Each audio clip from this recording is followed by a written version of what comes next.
So people sometimes ask me, and others like me, why we bother to dialogue with science and faith, or why we try to reconcile the two. They say things like, well, the resurrection is all that matters, or that the Bible is all that matters, and perhaps we evolved and perhaps we didn't, they say, but it really doesn't matter. And I would answer that I think it does matter, because humans have always made sense of our lives within a story which includes origins and an explanation for evil. Huge segments of the Christian population now live within a story that is radically different from the scientific one. And without a coherent story of origins, there is almost no possibility of agreeing on our life together, on justice or education or parenting of the young or the good society. So I think Christianity should in many ways be countercultural, but not counter-science. And the irony of this situation is that the world desperately needs the Christian story with its message of hope and its grammars of the gospel, and its ending in the tree of life and the healing of the nations, and also with its motivation for change and for repentance and for self-sacrifice. It doesn't need to be anti-science, but rather much more than science. The other reason I think it matters is because if Christians don't see themselves as well and truly living within the evolutionary story, then they see humans as different from and set apart from other creatures. And 10 years ago, I was teaching a course on religion and biology in the United States, and there was a young woman in the class who was the daughter of an African-American DC pastor who did not believe that she was a mammal. And luckily for me, this was a liberal arts college, and it was full of biology majors who took up the task of ruthlessly putting her straight. And the class then became a prolonged meditation, really, on being an animal, and on being an animal and being made in the image of God. But this connection, and potentially this empathy, is what we lose when we claim we aren't evolved, or when we claim we aren't a mammal, or whatever. And this empathy is desperately needed for the sake of ourselves and for the sake of the earth. But having said all that, and affirming as clearly as I can that evolution provides us with a more wonderful and more beautiful picture of our origins than is otherwise possible, I would also want to add that a kind of hyper-Darwinism, as espoused by people like Richard Dawkins, is still the greatest credible threat to credible Christian faith, or in fact to faith of any kind. And this is partly because, as we all know, it does give an intellectually respectable explanation of origins without needing to invoke God. And Darwinism clearly undermines the basic God response, some forms of Darwinism, the basic God response that people have always had from the natural to the divine.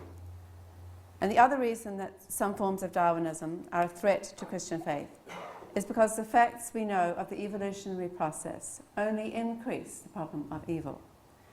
And it is this aspect that I want to touch on briefly today, but mostly with questions. The problem of evil, or the theodicy problem, which has been raised repeatedly today, is theological reflection on how we can reconcile the goodness and power of God with the presence of evil and tragedy. And there are few issues more undermining of Christian theology than the problem of evil as raised by evolutionary theology, by evolutionary theory. And this is because taking evolution seriously means a thorough rethinking of simple literalistic understandings of creation, fall, and redemption. At one time, the Genesis fall may have explained all evil from murder to earthquake and tsunami. Genesis and fall stood as code words, neatly placing wrong on the side of humanity and exonerating God from all responsibility for suffering. And today, even where no deep metaphysical or historical claims are being made, the rubric of creation, fall, and redemption still often stands at the heart of Christian theology. Slowly, though, even for theologians, deep time has begun to impinge upon our consciousness.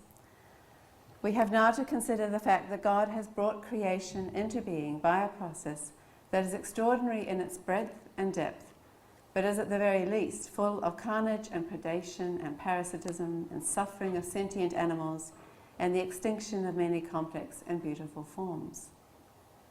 So theologians grapple with the meaning of natural selection and the possibility that the loving God might be hidden behind a seemingly mechanical and random process whose only interest is the survival of small impersonal segments of information. Theologians also grapple with a process that has thrown up ourselves, a species which is capable of unimaginable harm, and at the same time is disturbed by its own origins and the repercussions they may have for ethics. And to be honest, theists are at times left with weak arguments in defense of faith and of God. God is present but not visible in the natural world and its history. God has purposes for the creation, even though none is evident. God is knowable only through special revelation. God promises a resurrection for the final products of a process that is on the whole wasteful and destined to end in destruction. God demands from us an ethic at odds with the whole thrust of evolution. God uses suffering for our own good, even though all suffer to quite different degrees. So we might ask, are there any better arguments than these? And in the 20th century, two powerful theologies have dominated this discussion. Both in their own ways limited the power of God. Deism said that God created it all and then left it to its sometimes sorry state. Process theology, which has really been much more dominant, claims that God is a loving lure towards the good, and that all life has some sense of prehension of this lure and some limited freedom, whether it's a bacterium or a person. And both of these paradigms take the freedom of creation seriously, and process theology especially has been a meaningful way of thinking about these issues together. But in a sense, they don't really do justice to the dynamic God of religious experience or of Scripture, or to the doctrines of God's providence, or to the Holy Spirit's intimacy with all life.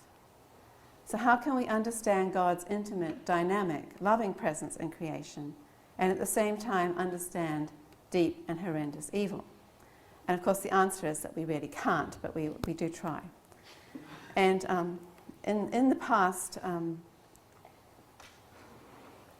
theodicy responses have revolved, as we have heard this morning, around several standard approaches which allow that God might be present but not discernibly present in some cases. So first of all, as we've heard, God has left humans free and hence there is evil. Similarly, some argue that creation itself is a self-emptying on behalf of God, or a way of making room for matter. Or secondly, that God has created the best of all possible worlds and suffering is not ultimately bad. Or thirdly, that suffering is the process of soul-making, of discerning the good or building character and fortitude. And of course we could spend a long time on all of those, but we'll go on. More specifically, theological arguments claim that God has come in solidarity with us in the cross, so that even though we don't understand the evil, God is present with us. Or secondly, that God has promised that all things will work in the end towards good. And most of these arguments, which are all good arguments, work best only in the tiny span of human history, if the tiny span of human history is considered. But we might ask, what of animals who suffered long before humans were around? Animals we now know are so much like us in emotional response, even if, as John has told us, we're not completely like animals, and especially John Wells isn't like animals. But there are enormous connections, and I think we now know that there are more than we used to think there were. And why would God have chosen this particularly brutal way of creating? Did it have to be that way? Isn't there a better way? If bonobos are peaceful, why did God not make chimps like that too? And did chimps choose to be aggressive? And maybe cats have to catch birds, but do they have to be programmed to taunt them and play with them as well? And why do parasites live by bringing death to other creatures or even to the eyes of children? Why bring anything as complex and beautiful as dinosaurs into existence, only to have them die out relatively suddenly? And is that the fate of human life as well? So all of these are questions which require theological reflection. And in a recent edited book, The Evolution of Evil, a number of theologians and scientists reflect on these questions. And these are a few of the ways in which responses might go. Firstly, Christians are beginning to express a belief that all creation is being saved, even if humans are in some sense the hinge or kernel of salvation. Moreover, these ideas have always been present in Scripture. If we take, for example, Romans 8 with its idea that the whole of the creation is groaning as it awaits its redemption. And perhaps not only humans, but all creatures have a measure of freedom, and that being alive is to be respected as other or as self by God. Christopher Southgate, for instance, argues that deep in the Trinity is a begetting of the Son by the Father, which creates the pattern whereby otherness or selving occurs. And freedom and being a self must be at least a part of the answer. Perhaps suffering does keep all sentient animals awake and alert and motivated to survive. And maybe, just maybe, there wasn't any other way of doing it. Many theologians also look at the openness and changeableness of evolution as making the process open to the future and to the change that is coming from the future in the work of the cross. Patricia Williams, for example, argues that more good than harm has come from the evolutionary process. And none of these is a final answer, but they show some of the directions in which theology is interacting with these deep challenges to faith. And just to end, I'd like to say that there are two further directions in which I would like to take some of these arguments. John Milbank, a British theologian who's often very hard to understand, but he says some wonderful things, has said that the world is both perfectly good and perfectly corrupt. And I would agree. One approach then is to say that there is beauty and there is ugliness, there is perfection or goodness, and there is corruption in creation and in life from the beginning. And this means that there are always multiple ways of looking at the same things, seeing its perfection or seeing its corruption. I would argue that theology needs to affirm the beauty and wisdom of God in creation, a beauty that is not cancelled out by its imperfections. The dark side is incomprehensible, but we can believe in a good God so long as this goodness is affirmed and it continues and flourishes, and so long as the perfection for which we long is a religious hope. So in that context, I would also recommend another recent book called Genesis by Jan Sapp. This is a history of evolutionary ideas, of all the diversity of evolutionary thought which is out there. There has always been symbiosis and complementarity and self-organization in evolution. There has always been discussion about constraints, even since Darwin's day and the work of Fleming Jenkin. Some of this cooperation and deep structure has been overlooked by hyper-Darwinian accounts. And today, as Graham showed us, Simon Conway Morris, but also others like Ian Stewart and Stuart Kaufman, give us reason to think that this substratum of evolution is the reason we glimpse what religions have always called the divine wisdom of God in creation, or even the purposes of God, present and discernible in the natural world. As religious people, we always want to affirm the presence of God as a marker of this wisdom in the natural world. Nature is the way in which so many people begin their religious journey. At times, those aspects of evolutionary history which are consistent with morality and which are consistent with deep structure and even purpose have been overlooked. The other and last emphasis I would wish to promote is that there is a dark side, a shadow side, the side which is responsible for the persistence of corruption. Where does the dark side belong in God's perfect creation, we might ask? I would note in that respect that the story of Genesis had a serpent already brooding and lurking in its midst. Temptation was the first experience of human consciousness alongside communion with God. The dark side is evident in the Gospels. Jesus may have come to save humanity and perhaps all creation, but his battle was against the voices of the devil in the desert and against the powers and principalities. Whatever the dark side is, it appears that God is against it. And the meaning of Jesus' life and death and resurrection was also known from the earliest centuries of Christianity as victory over this dark side, a victory we continue and participate within when we do the work of resisting evil, or healing humans or the planet, or making peace, or practicing hope in the face of despair. Thank you.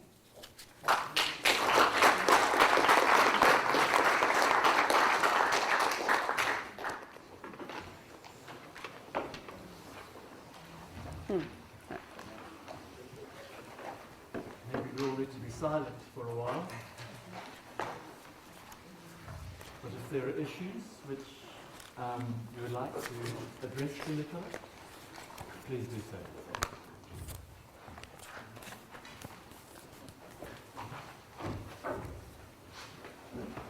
Nicola, I guess the question that comes to my mind is the process of evolution or natural selection. If that's a God-given process, how do you interpret passages like, say, in Ezekiel, the prophecy of the lion and the lamb, is it new creation? I think that's Isaiah, isn't it? Yeah. Well, I mean, I like those passages myself. So, I mean, that's why I think that in the new creation, whatever it is, there will be harmony between the animals, and my cat won't go out and play with its prey. So, yeah. Yeah. And some of the more philosophical literature on the problem of evil, people often draw a distinction between theodicy and just plain defence. And I noticed the new approach and the approach of all the speakers, there was an attempt to try and develop a theodicy. And wondering what you think of the promise of the other method, which just says you don't need theodicy, you just need defence. Defence of God, you mean? Well, the difference between trying to answer the question, why does God allow evil, and rebutting arguments to show that evil proves that God doesn't exist. And some of the philosophical literature, people draw a distinction between the two and say that all you need to do is rebut the arguments. You don't actually need to offer an answer to the question. I see. Well, I mean, I suppose I have the questions also. I mean, and that's why I mean, it's deep in my soul, the need to do that. Yeah. Yeah. So, I mean, I suppose, at an intellectual level, you might be right, but at a more emotional level, you don't.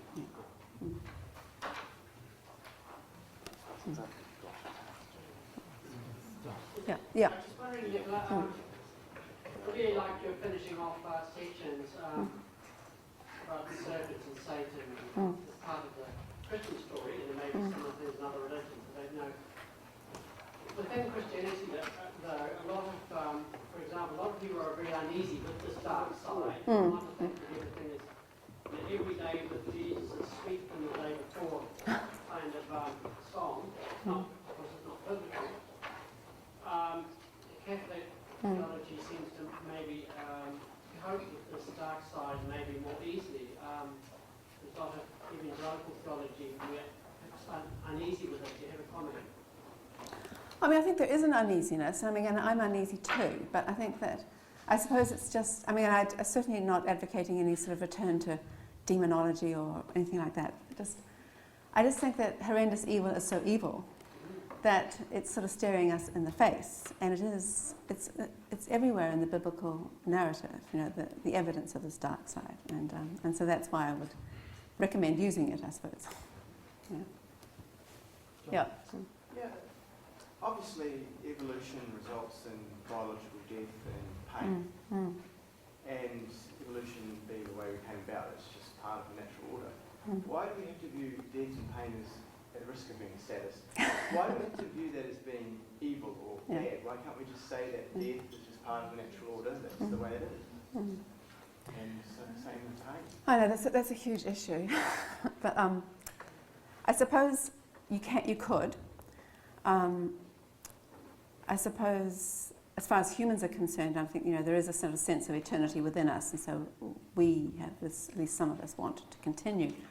But I think it's not just the fact that for animals that they die, but that some of them lead such ghastly lives and come to such a ghastly end. And like my cat, with its bird. I mean, I could accept that it had to eat that bird, but it doesn't ever eat the bird. It just plays with it. So that's what I just don't, I can't accept as just a part of the natural order of God's good creation, so to speak. But I realise other people have different conclusions about that. Yeah. Just talking about animals, the sort of almost knowledge that they're doing something wrong seems to be there. Like talking about cats, our cat knew it wasn't supposed to sleep on the beds, and my wife was really chasing it off the beds, but it was still going there and have a terribly guilty look. I see.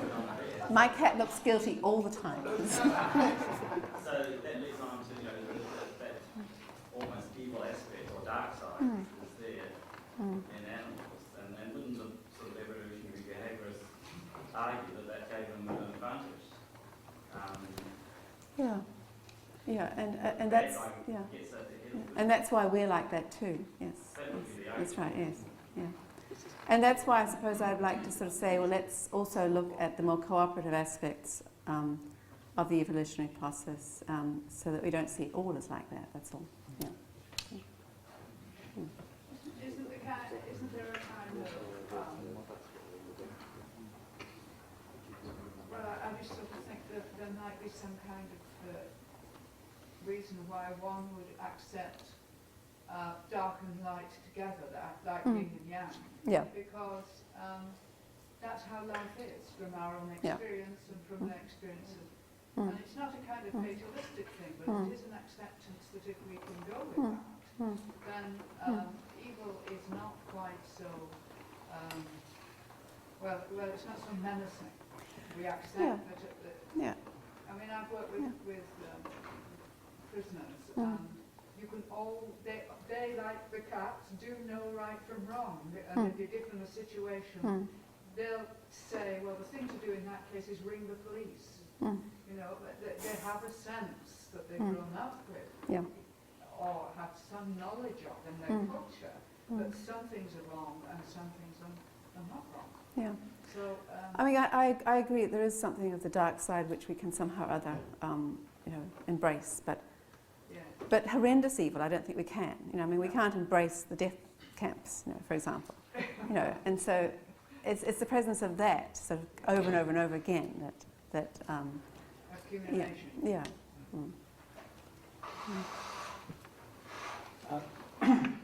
Nicola, I'm glad you mentioned the death camps. I was just thinking about that myself. I studied the Holocaust a lot. I've been researching Hannah Arendt. Her assessment initially to totalitarianism as being what she called a radical evil, the deep evil that came from within. But after she'd actually been to Eichmann's trial, she changed her mind, and she came back and she said, no, evil isn't radical, it's actually superficial, and it's banal. It's a fungus. It's so shallow, it doesn't have any thought, it's just on a superficial level, and that's what's suffocating the planet. But she was stuck with the fact of where did it come from and why did it spread so. And I think that's where we as Christians at least have some hope that we aren't stuck with not having any answers, because I think, as you pointed out, the scriptures do give us an explanation saying the fact is there is a demonic spirit. There isn't just a creator, but there's also an evil spirit, and human beings can interact with both.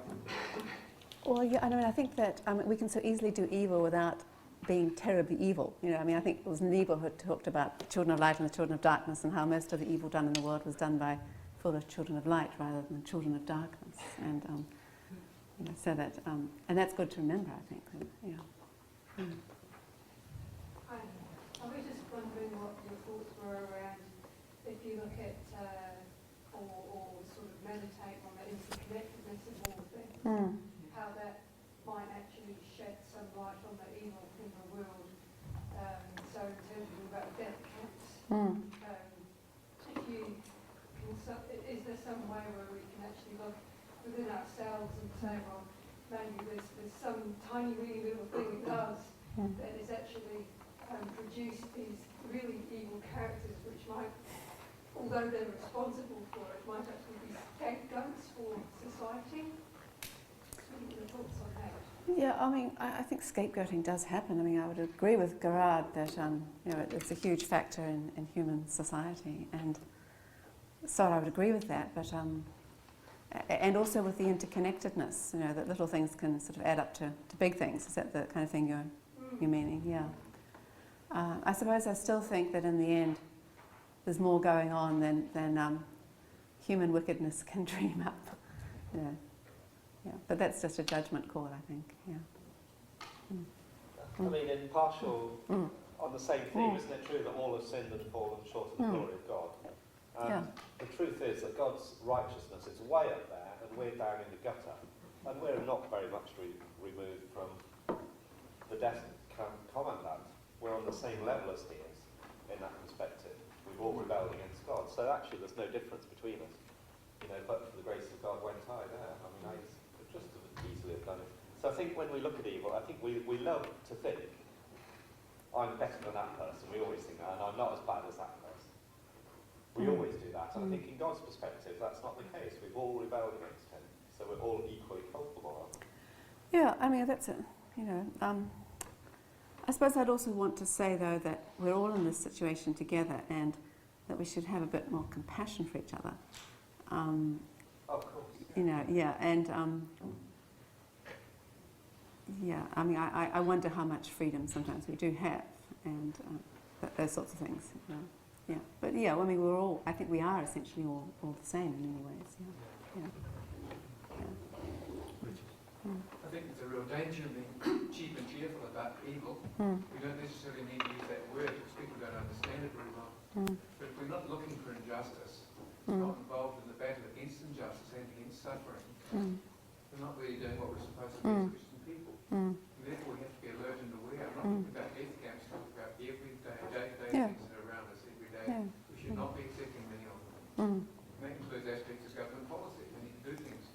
And I think there is this connection between justice and the earth, and you know the faith, you know, the problems with climate change and things like that. You know that they're all interconnected problems. Yeah.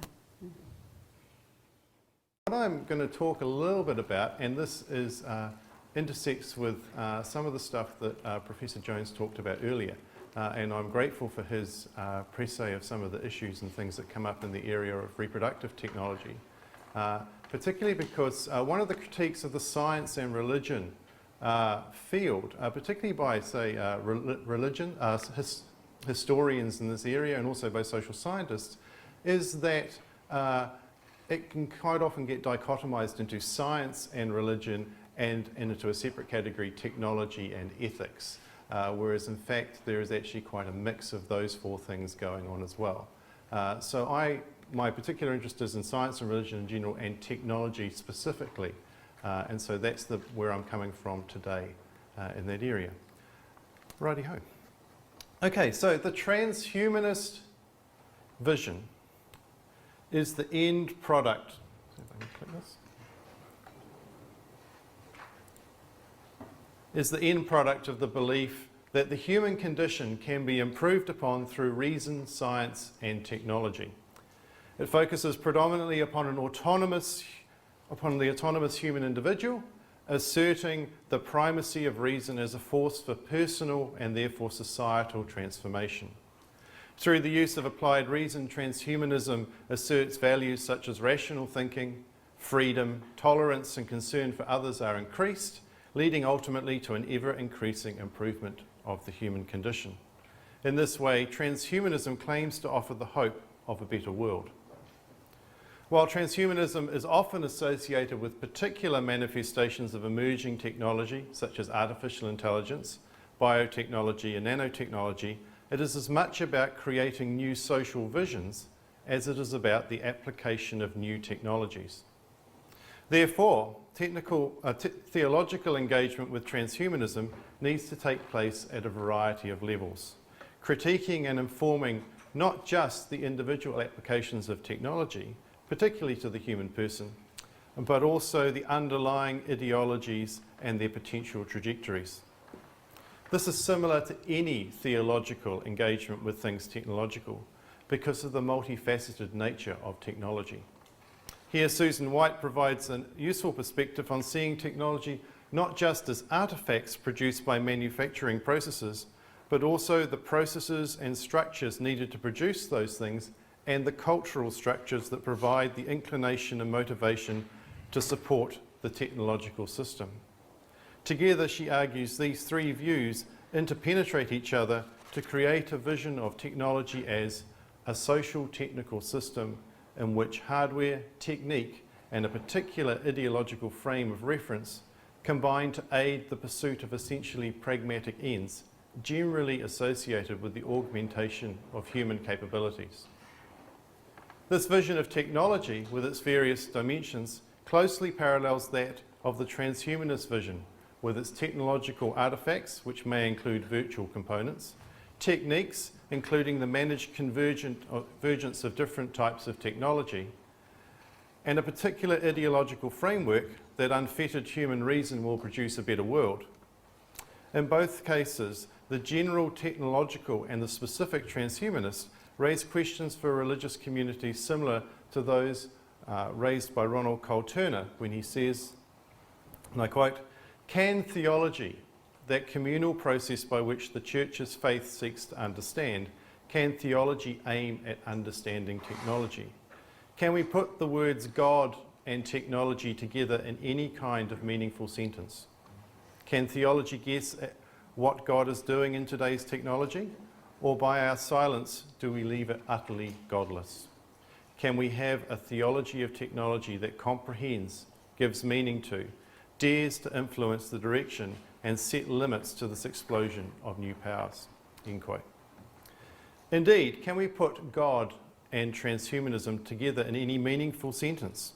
And if so, what sort of Christian theological thinking about technology and transhumanism do we need to do in order to be critically constructive? Moreover, is it appropriate to formulate such Christian theological thinking within a framework shaped purely within Western technoculture?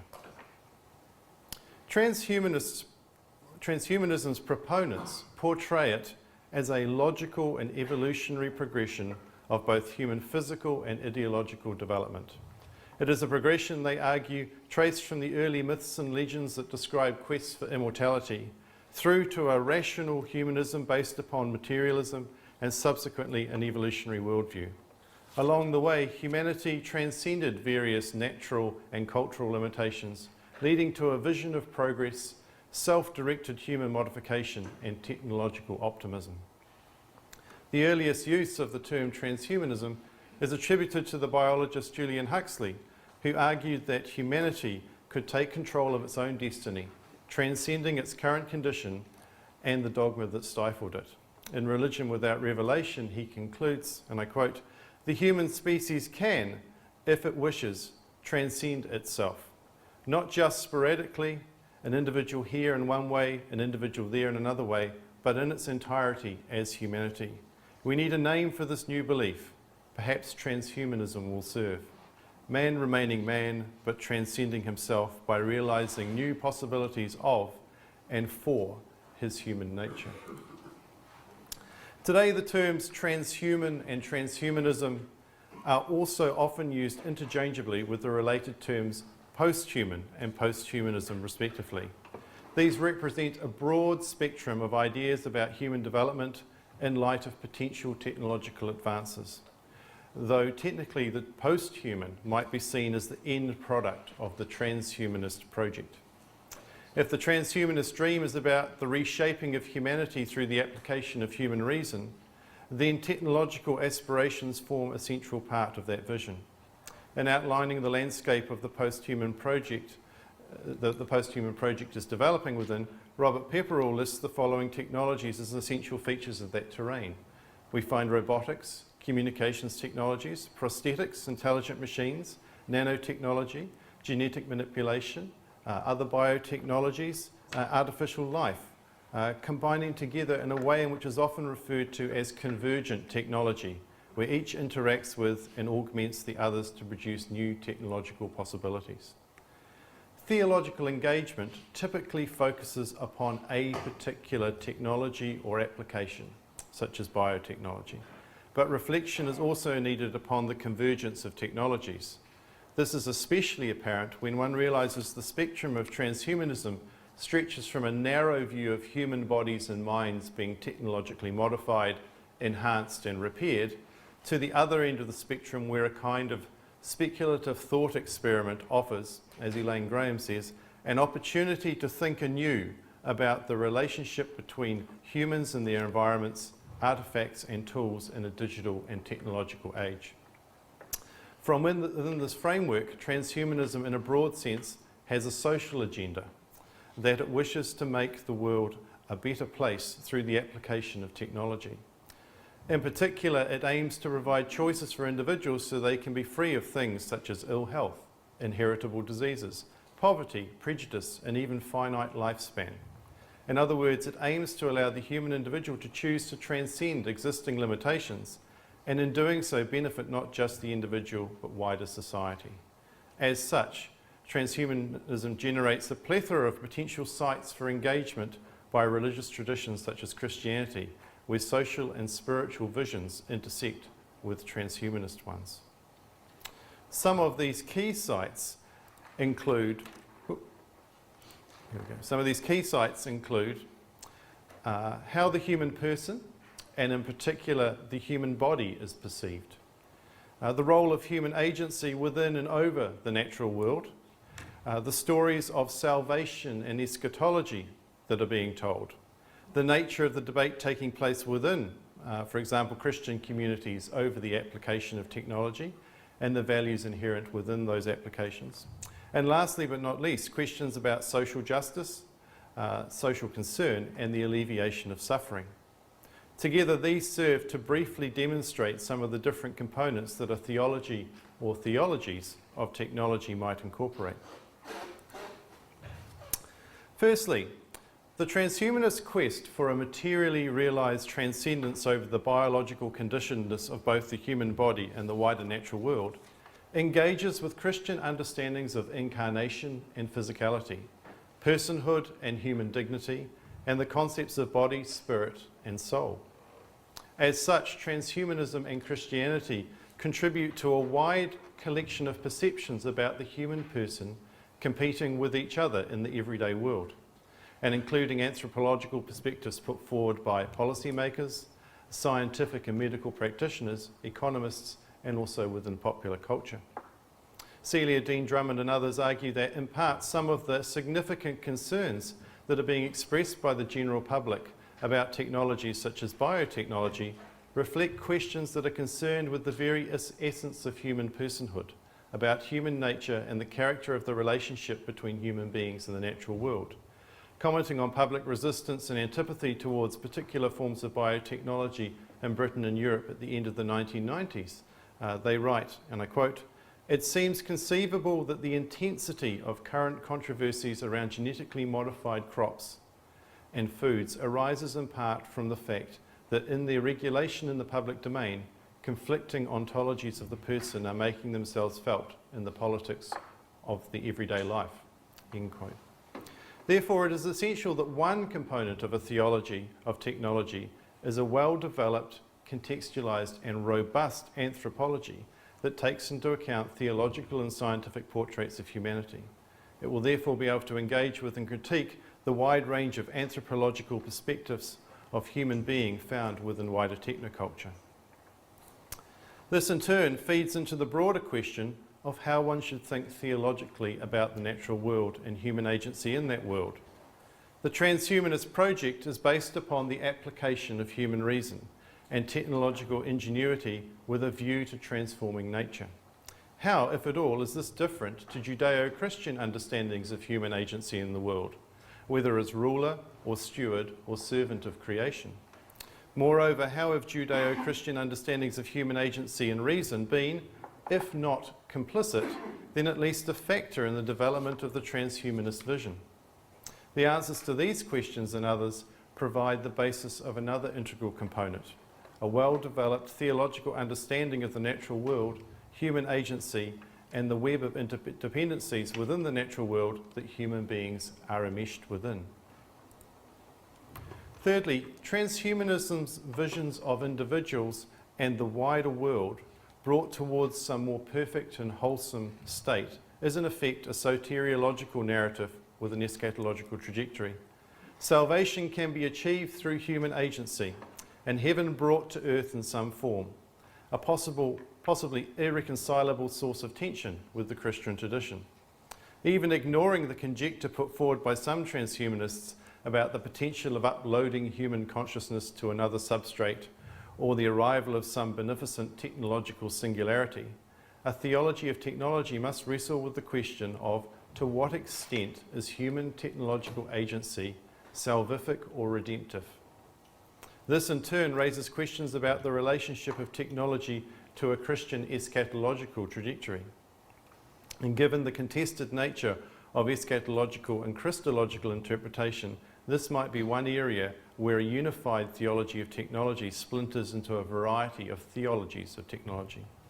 For example, the Lutheran theologian Philip Hefner suggests that human technological agency might be seen as a vehicle for God's redemption in creation, while some following Robert Russell's idea of living in view of a dim eschatological horizon might look at technology's shaping of nature as an anticipation of an ultimate reshaping to come and a guiding light for human agency.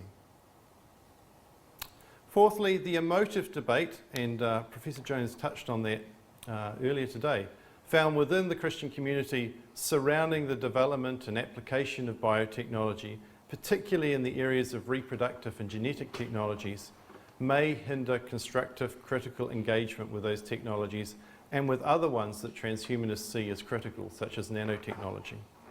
This aspect may not be necessarily a direct component of a theology of technology, but it's important to be aware of it, driven as it is in part by an understanding of the potential for human agency to be used both very positively and very negatively. While the Christian community should be, as Ted Peters suggests, a community of theological reflection and moral deliberation, that is not always the case. And a theology of technology should take these pastoral considerations into account in its process of formation and its implementation. And finally, transhumanism's vision of technology improving the human condition resonates with similar themes in the Christian tradition that sees human agency connected to themes of social concern and justice. These themes assert that Christians take seriously the possibilities of alleviating human suffering and oppression through technological application, and therefore the realities and possibilities of transhumanist technologies and visions need to be considered within a framework of being accountable to God for the creative abilities that human beings possess, even if those technologies and visions are later to be discarded or modified in light of that consideration. One recent development in Christian theological reflection upon technology has been the increasing use of the metaphor of human beings as created co-creators, where finite human beings act as creative co-agents with God in the natural world.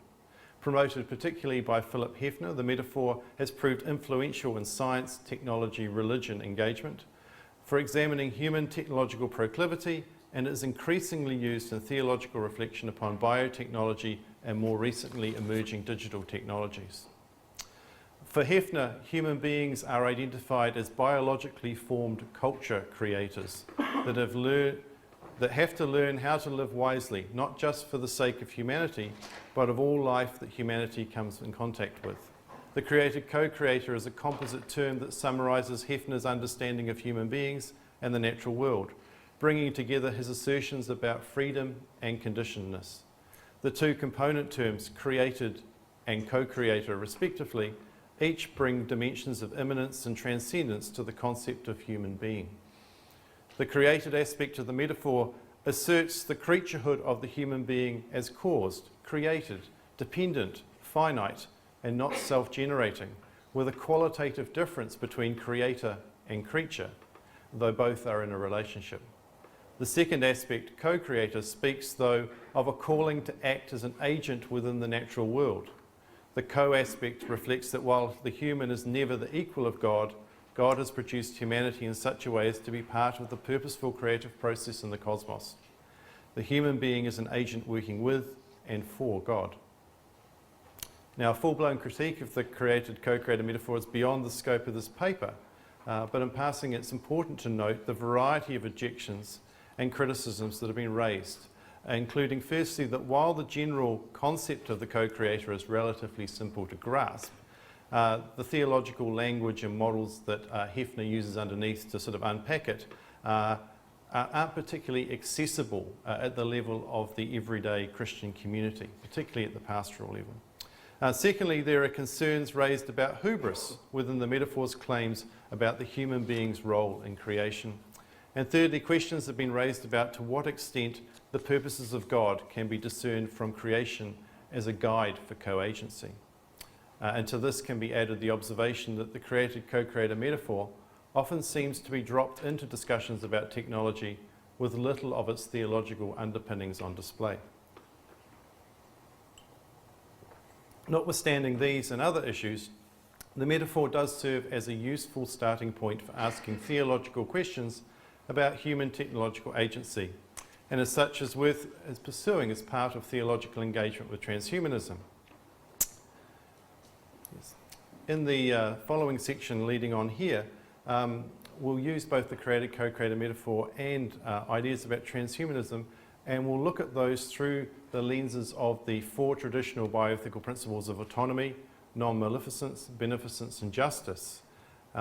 Each of these provides a different but interrelated perspective for thinking about constructing theologies of technology. And I am aware that while that particular model of bioethical engagement has been around for a great many number of years now, it is, again, not without its critics, but in this case I'm just using it as 4 simple starting points for starting to think about how we might think theologically in this context. The bioethical concept of autonomy recognises the priority of the free and independent human individual in decision making, particularly with reference to decisions about an individual's body and their health and well-being. This priority mirrors the transhumanist emphasis upon the primacy of human reason as a source of good and the space for individuals to apply the results of that reason to themselves as they see fit. Both of these perspectives are products of Western technoculture, which raises several entwined things to think about here. Firstly, to what degree should theological engagement with technology critique this focus upon the individual person? And secondly, to what extent will a theology of technology formulated within Western technoculture inherit this individualistic bias? Might the development of the created co-creator metaphor be open to being reduced to focus upon individual agents devoid of any communitarian ethic? And furthermore, might theologies developed within the context of Western technoculture become limited when translated into other contexts? Certainly examples similar to the latter can be seen when Western bioethical frameworks have been attempted to be applied to the Pacific and Oceanian contexts, where different views of the human person and their relationships to land and community operate.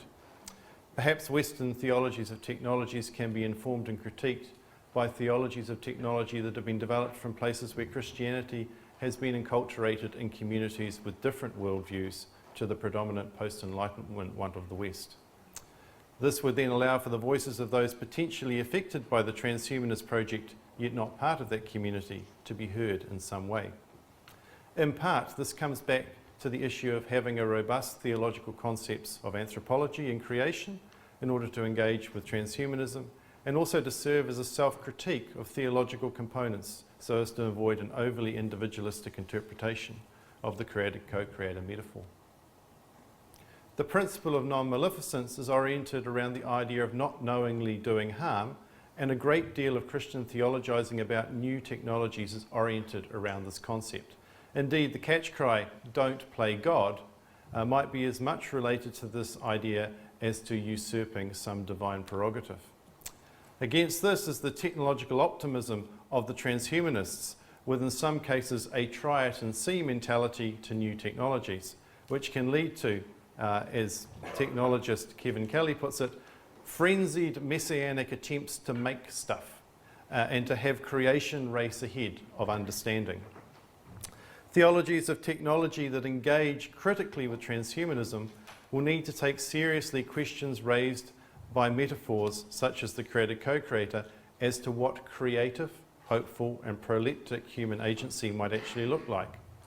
At the same time, a concern about non-maleficence will require that theology take very seriously the concern that sees co-creation verging on human arrogance and its technological manifestation as overly optimistic.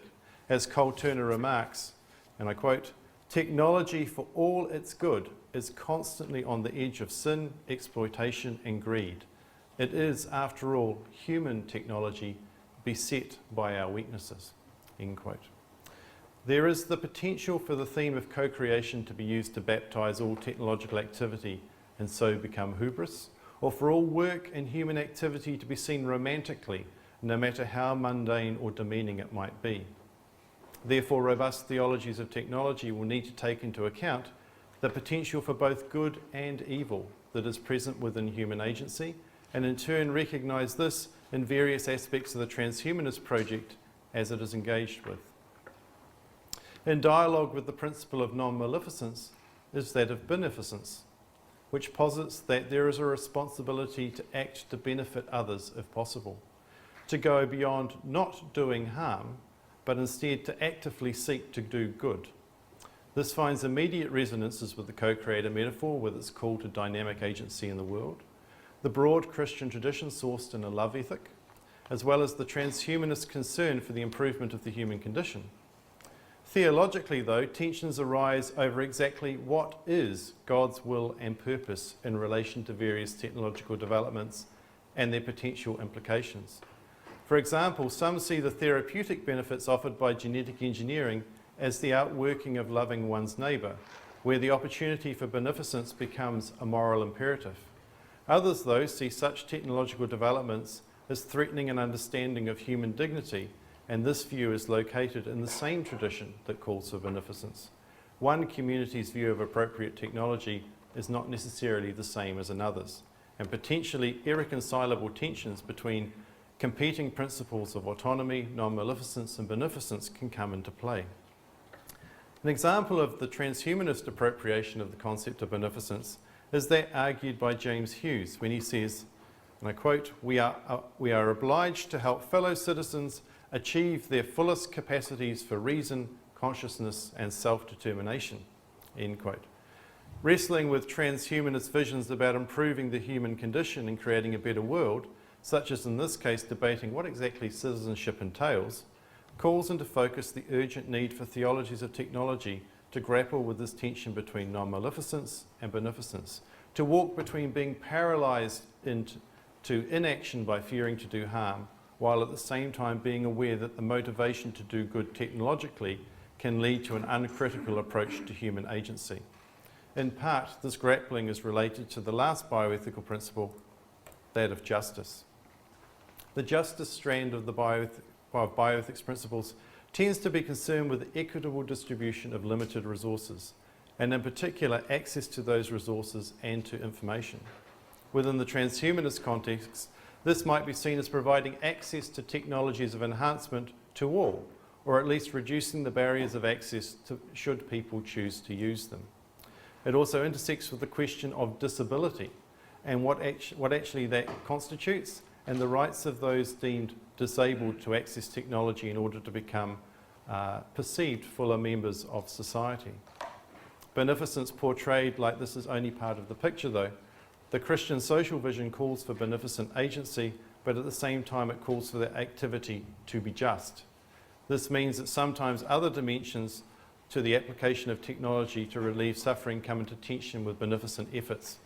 For example, biomedical ethicist Dina Davis observes that the concepts of beneficence can at times come into conflict with respect to the rights relating to autonomy. On one hand, the need to do good for an individual is seen as a priority, yet on the other hand, that must be balanced against that individual's right to make their own decisions. This is further exacerbated when the individual in question is unable to make his or her own decisions for various reasons.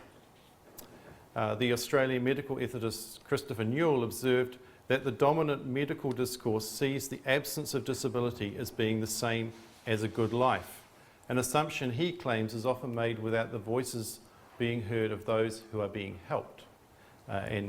He quote him and he says, "The absence of alternative narrations of genetics, particularly those that see biotechnology as inherently threatening to the worth of people with disabilities, is a rude reminder of the silent and silenced voices of the disabled." End quote. The question remains unsaid, Newell asserts, that if disability is linked with brokenness and a problem to be fixed, what does that say about the value of people who are disabled? Are they also broken and damaged? Additionally, Newell and Gogan argue that the disabled are often employed to justify and gain support for developments in areas such as biotechnology. Technology is portrayed as the potential beneficent deliverer of a person from disability, provided that technology can be legitimised by society. Once permission to develop or apply that technology is gained, the problem, represented by the disability in question, is solved, and the focus shifts to other applications of the technology. Thus, disability becomes a political tool used to promote technology while not necessarily addressing the issues facing the disabled nor allowing them to reflect publicly on the appropriateness or efficacy of the technology. This is one example of how issues of justice need to be considered in the formulation of theologies of technology. And such issues need to be at the forefront of theologising because, as noted at the start of this paper, technology is a socio-technical system comprising not just artefacts but values and constructions of power and authority. Newell also comments that theology, and not just technology, also needs to listen to the voices of the disabled and allow theologies of disability to find their place alongside other marginalised voices in these kinds of discussions. Justice here, therefore, goes beyond the distribution of resources and access to them, but engages with the voices of those who are marginalised, both by the transhumanist project and theological constructions with respect to technology. It will also mean that theological engagement will serve to challenge transhumanist values from within theologically informed frameworks of social justice and social concern. It will also, though, recognise and support efforts within the transhumanist community where they are engaging in their own self-critique and recognition of the potential negative dimensions to their own project. Again, the development of metaphors like the created co-creator in response to transhumanism will need to have well-developed and robust theological dimensions embracing anthropology, pastoral care, social justice and concern, and hope. The transhumanist project, with its social agenda of making the world a better place through the application of human reason, and particularly technology, poses a number of challenges and opportunities where Christian theological, social and spiritual visions intersect with transhumanist ones. In particular, the areas of anthropology, human agency within the natural world, soteriology, eschatology, pastoral concern, the formulation of theological responses, and lastly but not least, questions about social concern, justice and the alleviation of suffering, all fall within the scope of the robust and integrated theological response demanded by new technologies as they emerge. Furthermore, it is critical to the formulation of theological responses to technology and ideologies such as transhumanism that these move beyond the traditional locations of theological reflection to include the voices of those communities that can add distinctive and unique threads to the weaving of contextual theologies of technology. In doing so, these voices can inform the ongoing development and use of metaphors, such as the created co-creator, and also bring novel perspectives to existing lenses of engagement, such as the bioethical framework of autonomy, non-maleficence, beneficence and justice, to complement and critique those other voices already found there. Thank you.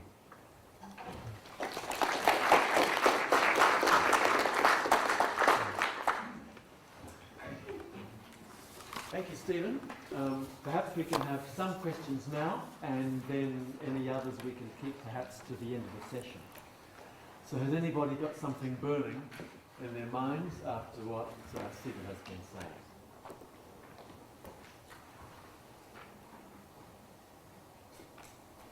I've hit the 5 o'clock in the afternoon spot. I can just tell everyone's enduring to the end. Yes, Gareth. From what I read of transhumanists, many of them push, we are going to cure death and all this sort of thing. And to me, from a scientific perspective, much of this just seems to be complete madness. Yeah. I just wonder, how much are you putting up of those real extreme scenarios? Or do you think there's a more moderate aspect to them as well? I think, and the question is, aren't they all fringe elements or at one end of a particular spectrum? I think there's a broad spectrum, and what I've been interested in is I've started to look at it. I initially got interested because I was looking at the convergence of artificial intelligence and virtual reality with my own theological reflections, and then I discovered that was part of the technologies that transhumanists were interested in. And then I said, well, aren't they all extremists and isn't it all pie in the sky stuff?